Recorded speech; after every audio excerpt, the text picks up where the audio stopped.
अस्सलाम वालेकुम एवरीवन, मेरा नाम सत्यानी सलीमी है और आज के इस वीडियो में हम ये देखेंगे कि ब्लॉग और वेबसाइट में क्या फ़र्क होता है। वर्डप्रेस सीखने से पहले आपको इन दोनों में फ़र्क समझ आ जाना चाहिए और ये क्योंकि कुछ आपके पास क्लाइंट आते हैं, उन्हें वेबसाइट बनानी होती है और कुछ क्लाइंट आते हैं, उन्हें ब्लॉग बनाना होता है। मैं बताता चलूँ कि ये वीडियो ना सिर्फ उन लोगों के लिए जिन्होंने फ्रीलांसर बनना है, बल्कि उन बिजनेसमैन के लिए भी है, उन लोगों के लिए भी है जो ये चाहते हैं कि वो अपनी एक ऑनलाइन प्रेजेंस बना सकें, लेकिन उन्हें फ़र्क समझ नहीं आ रहा कि वेबसाइट और ब्लॉग में क्या फ़र्क है। तो आप ये पूरी वीडियो देखते रहिए ताकि मैं आपको इन सारे डिफरेंस के बारे में बता सकूं।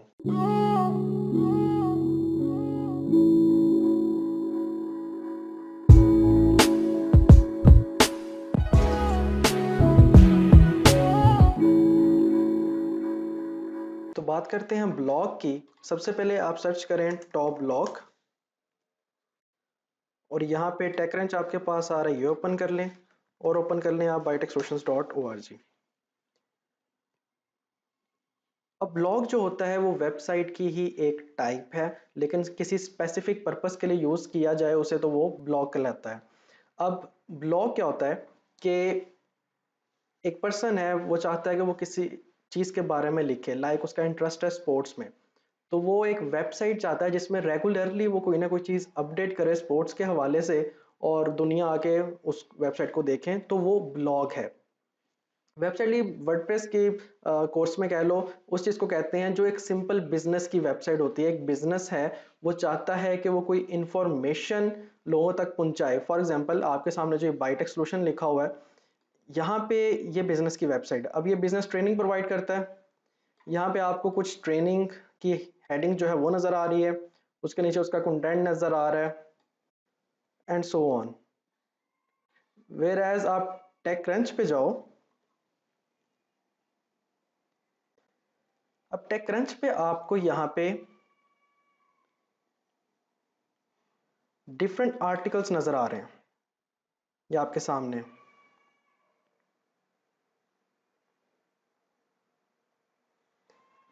यहाँ पे फॉर एग्जांपल पहला आर्टिकल है, इस पर हम क्लिक करते हैं तो ये आर्टिकल की डिटेल जो है वो आपके सामने नज़र आ रही है।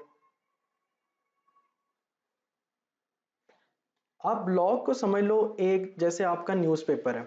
आप न्यूज़पेपर ओपन करते हो, वहाँ पे डिफरेंट हेडलाइंस नज़र आ रही हैं। जिस तरह इसके पहले पेज पे जाएं टेकक्रंच पे, तो यहाँ पे आपको डिफरेंट हेडलाइंस, डिफरेंट आर्टिकल्स जो हैं वो नज़र आ रहे हैं। तो न्यूज़पेपर में पहले पेज पे हेडलाइंस होती हैं, फिर लिखा होता है बकिया नंबर इतने सफ़े पे, आप उस वाले सफ़े पे जाते हो और वो पूरी न्यूज़ जो है वो आप पढ़ लेते हो। तो ब्लॉग में भी आप देखो, यहाँ पे एक आर्टिकल है, इस पर क्लिक करते हैं हम तो पूरा आर्टिकल ओपन हो जाता है और उसकी जो डिटेल लिखी होती है वो आपके सामने नज़र आ जाती है। तो ये सारी जो चीज़ें हैं ये ब्लॉग में होती हैं। अब ब्लॉग में साइड बार होती है, साइड पे देखें साइड बार नज़र आ रही है आपको। यहाँ पे डिफरेंट चीज़ें हैं, एड्स लगे हुए हैं, यहाँ पे रिलेटेड जो पोस्ट हैं, पॉपुलर पोस्ट हैं वो आपको नज़र आ रही हैं। लेकिन आप वेबसाइट की तरफ देखो तो वेबसाइट में एक स्टैटिक डाटा है जो कि शायद ही कोई 6-7 महीने के बाद अपडेट किया जाए, जब इनकी कोई नई सर्विस आएगी तब ये अपडेट कर लेंगे। लेकिन ब्लॉग में रेगुलरली डाटा अपडेट होता रहता है। मतलब आज उसने कोई पोस्ट किया तो मे बी आज के दिन ही वो 4-5 और चीज़ें पोस्ट कर दे। फॉर एग्जांपल टेकक्रंच की आप बात कर लें, टेकक्रंच अब एक टेक्नोलॉजी ब्लॉग है। अब यहाँ पे जैसे जैसे कोई टेक्नोलॉजी की न्यूज़ आती है, कोई नई अपडेट आती है, तो ये आर्टिकल जो है वो पोस्ट करते रहते हैं। तो ब्लॉग रेगुलरली अपडेट होता है, वेयर एज वेबसाइट जो है वो एक दफ़ा बना दी, फिर उसके बाद तब अपडेट होगी जब उन्हें कोई नई सर्विस उन्होंने ऐड करनी है, कोई अपना फ़ोन नंबर चेंज करना है, इस तरह की चीज़ें। तो दूसरी चीज़ हम देखते हैं ब्लॉग और वेबसाइट में जो डिफरेंस है वो ये है कि ब्लॉग में आपको कैटेगरीज नज़र आती हैं। फॉर एग्जांपल आप न्यूज़ पे क्लिक करो यहाँ पे, तो ये आपको mobile, startup, gadgets, enterprise, social, Europe, Asia, ये सारी कैटेगरीज हैं। फॉर एग्जांपल किसी बंदे ने सिर्फ मोबाइल के बारे में पढ़ना है कि कौन सा नया मोबाइल आया है या कौन सा नया गैजेट आया है, या किसी बंदे ने ये पढ़ना है कि कौन सा नया स्टार्टअप जो है वो शुरू किया किसी ने, तो वो इस वेबसाइट पे आएगा, स्टार्टअप्स पे क्लिक करेगा और जितनी आपको न्यूज़ नज़र आ रही है वो सारी स्टार्टअप के हवाले से है। ये सेम इसी तरह है जैसे न्यूज़पेपर पे आप न्यूज़पेपर ओपन करते हो अपना, तो अगर किसी ने स्पोर्ट्स के बारे में पढ़ना है तो वो सेकंड लास्ट जो पेपर है वो होता है स्पोर्ट्स के बारे में, तो वो स्पोर्ट्स की न्यूज़ पढ़ के इजीली समझ सकता है जो जो उसे इंफॉर्मेशन चाहिए। तो ब्लॉग के अंदर कैटेगरीज होती हैं, सारे डाटे को कैटेगराइज किया गया होता है क्योंकि ये रेगुलरली अपडेट होता है। अब डाटा बिखरा होना तो नहीं चाहिए। फॉर एग्जांपल जो हेडलाइंस होती हैं वहाँ पे लिखा होता है डिफरेंट डिफरेंट हेडलाइंस होती हैं वहाँ पे, लेकिन अगर किसी ने सिर्फ स्पोर्ट्स के बारे में पढ़ना है तो वो डायरेक्ट स्पोर्ट्स के पेज पे जाएगा। हेडलाइंस पे तो कोई स्पोर्ट्स का अगर ना लिखा हो तो वो डायरेक्ट स्पोर्ट्स के पेज पे जाएगा, वहाँ पे जितनी स्पोर्ट्स की न्यूज़ होंगी सारी आ जाएंगी तो वो पढ़ लेगा। तो कैटेगरीज आपके डाटे को कैटेगराइज करती है, स्कैटर्ड होने से बचाती है, रेलिवेंट जो चीज़ें लोगों को चाहिए वो प्रोवाइड करती है। जब वेबसाइट में डाटा ही इतना नहीं है तो वहाँ पे कैटेगरीज भी नहीं होती। अब नेक्स्ट चीज़ जो ब्लॉग को वेबसाइट से डिफरेंट बनाती है वो ये है कि ब्लॉग के अंदर टू वे कम्युनिकेशन होती है। वेबसाइट के अंदर वन वे कम्युनिकेशन होती है और ब्लॉग के अंदर टू वे कम्युनिकेशन। वो किस तरह?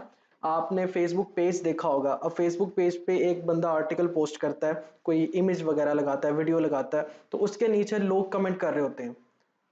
वो जो पब्लिशर होता है उसने एक आर्टिकल पोस्ट किया, उसने अपनी तरफ से एक कम्युनिकेशन की, और जो नीचे कमेंट्स होते हैं उसमें लोग बता रहे होते हैं कि ये पोस्ट अच्छी नहीं है या बहुत अच्छी है, तो वो अपनी तरफ से कम्युनिकेशन कर रहे हैं। तो इसी तरह आपके सामने टेकरेंच पे आप देख रहे हो, यहाँ पे किसी भी पोस्ट के आप नीचे जाओगे तो यहाँ पे आपको कमेंट्स नज़र आ रहे हैं। लोग बात कर रहे हैं इस पोस्ट के हवाले से कि पोस्ट अच्छी है या नहीं है, जो भी पोस्ट में बताया गया उसको वो डिस्कस कर रहे हैं। आप यहाँ पे अपना कमेंट भी जो है वो ऐड कर सकते हो एंड सो ऑन। ठीक है। तो अगर आप बायोटेक सोल्यूशन पे जाओ या बायोटेक सोल्यूशन की वेबसाइट या किसी भी वेबसाइट पे जाओ तो आप देखो यहाँ पे किसी पेज पे आपको कमेंट नज़र नहीं आएगा।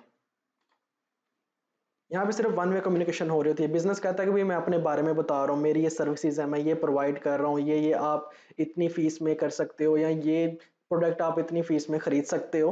तो वो वन वे कम्युनिकेशन होती है। यहाँ पे नीचे कोई कमेंट नहीं होता कि वो ये कहें कि आप बताओ हम सही प्रोवाइड कर रहे हैं कि नहीं कर रहे। हर पेज के नीचे नहीं होता, एक सेपरेट पेज होता है जिसमें रिव्यू का लिखा होता है कि हाँ आप हमें बताएं हमारी सर्विसेज कैसी है। तो ब्लॉग के अंदर सारे आर्टिकल, सारी पोस्ट के नीचे कमेंट्स होते हैं, टू वे कम्युनिकेशन होती है, वेयर एज वेबसाइट में ऐसा कुछ नहीं होता। नेक्स्ट चीज है वो ये है कि ब्लॉग के जरिए आप एडसेंस से पैसे भी कमा सकते हैं। अगर काफी दोस्तों को गूगल एडसेंस का पता हो तो गूगल एडसेंस जो है वो ज्यादातर अप्रूव होता है ब्लॉग्स पे। गूगल को चाहिए एक फ्रेश कंटेंट, क्योंकि आपको पता है कि गूगल का मकसद ये है कि हर एक को इन्फॉर्मेशन प्रोवाइड करना, और इन्फॉर्मेशन जो है वो रेगुलरली अपडेट होती है, और इन्फॉर्मेशन रेगुलरली अपडेट होती है ब्लॉग्स के अंदर, वेबसाइट्स के अंदर नहीं। तो ब्लॉग, एक ब्लॉगर है जिसने कोई 6 से 7 महीने अपना एक ब्लॉग बनाया, उसमें रेगुलरली बेसिस पे उसने डिफरेंट कंटेंट लिखा, आर्टिकल्स लिखे, उसके बाद वो गूगल एडसेंस पे अप्लाई करता है और गूगल एडसेंस उसे अप्रूव करता है, तो आपको एक कोड मिल जाता है और वो कोड यूज करके आप अपनी वेबसाइट पे एड्स लगा सकते हैं। जैसे आपको ये नजर आ रहा है, entirely predictable so you don't have to be, और नीचे ऐड चॉइसेस लिखा हुआ है, तो ये गूगल एडसेंस का ऐड है। इस टेकरंच वाले को एड्स के पैसे मिल, उसी तरह जैसे आप कोई न्यूज़ चैनल देखते हो तो उसमें एडवर्टाइजमेंट आती है, तो वो जो एडवर्टाइजर्स हैं वो पैसे देते हैं उस न्यूज़ चैनल को और आप उसे देख रहे होते हो। इसी तरह मैं इसकी वेबसाइट देख रहा हूँ टेकरंच की, तो ये एडवर्टाइजर यहाँ पे गूगल है और यहाँ पे गूगल जो है वो यहाँ पे एडवर्टाइज कर रहा है, तो पैसे मिल रहे हैं टेकरंच वाले को। तो ब्लॉग पे आप एडसेंस अप्रूव करा के उससे आप पैसे भी कमा सकते हो। बिजनेस वेबसाइट पे एडसेंस जो है वो अप्रूव नहीं होता, क्योंकि वो सिर्फ आप अपने बिजनेस के बारे में बता रहे हो, तो एडसेंस वाले कहते हैं भाई हम ये अप्रूव नहीं करेंगे। तो देखते हैं आज हमने क्या सीखा। एक तो ब्लॉग के अंदर आपका सबसे पहले रेगुलरली डाटा जो है वो अपडेट होता है। ब्लॉग वो लोग बनाते हैं जिनका किसी चीज़ में इंटरेस्ट हो, या फिर वो कोई न्यूज़ की वेबसाइट बनाना चाहता हो, लोगों को ऐसी चीज़ दिखाना चाहता हो जो रेगुलरली अपडेट होती है, वो लोग ब्लॉग बनाते हैं। तो अगर आपका या आपके क्लाइंट का बिजनेस जो है वो ऐसा है जिसमें आर्टिकल राइटिंग है, या उन्होंने न्यूज़ की वेबसाइट या इस तरह की चीज़ें या किसी इंटरेस्ट के बारे में लिखना है, तो वो ब्लॉग बनाएंगे। और अगर आपके क्लाइंट का बिजनेस फॉर एग्जांपल कपड़ों का बिजनेस है, या फिर आप कह लो कोई फाइनेंशियल इंस्टीट्यूट है, हॉस्पिटल है, तो वन वे कम्युनिकेशन करनी है उन्होंने, तो उसके लिए वो वेबसाइट बनाएंगे। उसके बाद ब्लॉग के अंदर कैटेगरीज होती हैं, वेबसाइट के अंदर कोई कैटेगरी नहीं होती। ब्लॉग में टू वे कम्युनिकेशन होती है, वेबसाइट में टू वे कम्युनिकेशन नहीं होती। उसके बाद ब्लॉग में आप एडसेंस लगा के पैसे कमा सकते हो, वेबसाइट में इस तरह नहीं होता। हाँ, वेबसाइट में आप ई कॉमर्स अपने प्रोडक्ट सेल करके ऑनलाइन पैसे कमा सकते हो, एडसेंस से नहीं कमा सकते। आजकल जो ट्रेंड चल रहा है वो ये है कि एक वेबसाइट है फॉर एग्जांपल आपके सामने, फॉर एग्जांपल मैं बहुत दफ़ा कहता हूँ तो आदत डालो इस चीज़ की।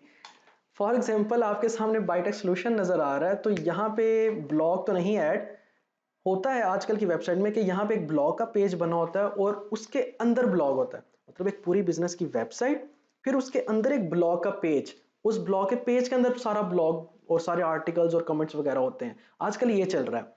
कोई भी आप देखो बिजनेस, कोई भी क्लाइंट आपके पास आएगा फाइवर पे या अपवर्क पे, किसी भी फ्रीलांसिंग वेबसाइट पे, वो कहते हैं कि एक वेबसाइट होनी चाहिए और वेबसाइट के अंदर एक ब्लॉग का पेज हो और उस ब्लॉग में सारे आर्टिकल्स अपडेट हम कर सकें।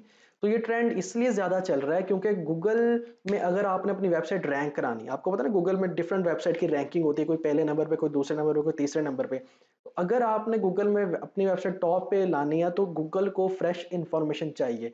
तो आपकी अगर वेबसाइट है, ब्लॉग नहीं है, तो आप कैसे टॉप पे आओगे, क्योंकि आपकी तो इन्फॉर्मेशन इतनी अपडेट नहीं हो रही। तो आप एक वेबसाइट के अंदर एक ब्लॉग भी ऐड कर देते हो। तो जितना भी आज हमने अभी तक पढ़ा है, मतलब ब्लॉग, वेबसाइट और ब्लॉग एक वेबसाइट के अंदर, ये सारा कुछ हम अगली क्लासेस में इंशाल्लाह देखेंगे किस तरह बनाना है। हमारा जो पहला प्रोजेक्ट होगा वो होगा ब्लॉग के ऊपर। तो नेक्स्ट क्लास में इंशाल्लाह हम ब्लॉग के बारे में बात करेंगे। तो अगर तो आपको ये वीडियो पसंद आई है तो इसे लाइक करें, शेयर करें, सब्सक्राइब करें अगर आपने सब्सक्राइब नहीं किया। सब्सक्राइब के बाद एक बेल आइकन आएगा, वो लाजमी दबाएं, क्योंकि बेल आइकन से आपको नोटिफिकेशन जाता है जब भी मैं कोई नई वीडियो जो है वो अपलोड करता हूँ। तो मिलते हैं इंशाल्लाह नेक्स्ट लेक्चर में। अल्लाह हाफिज़।